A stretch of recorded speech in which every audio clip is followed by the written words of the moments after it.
Breaking news MNREGA યોજનામાં બચુભાઈ ખાબડના પુત્ર કિરણ ખાબડ દ્વારા 71 કરોડના કૌભાંડમાં સંજેલી તાલુકામાં પણ વિજિલન્સ તપાસ માટે આમ આદમી પાર્ટી સંજેલી તાલુકા પ્રમુખ અલ્પેશભાઈ ચારેલ દ્વારા માંગ કરવામાં આવી। મહામંત્રી રણજીતસિંહ વસૈયા, ઉપપ્રમુખ જયેશભાઈ રાઠોડ, યુવા ઉપપ્રમુખ રાહુલભાઈ ગરાસિયા, મહિલા પ્રમુખ ચંપાબેન મચાર, શિક્ષણ પ્રમુખ રામસિંહભાઈ બામણિયા તેમજ આપ કાર્યકર્તાઓ હાજર રહ્યા હતા। રિપોર્ટર કપિલ બારિયા।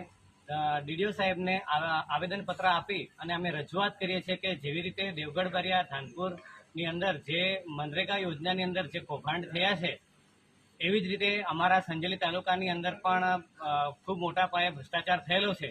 એટલે અમે ડીડીઓ સાહેબને રજૂઆત કરીને કહેવા માંગીએ છીએ કે તાત્કાલિક ધોરણે સંજેલી તાલુકાની અંદર પણ તપાસ કરવામાં આવે અને ભ્રષ્ટાચાર ઉજાગર કરવામાં આવે એ માટે સંજેલી આમ આદમી પાર્ટી આજરોજ જિલ્લા પંચાયત ખાતે આવેદન આપ્યું।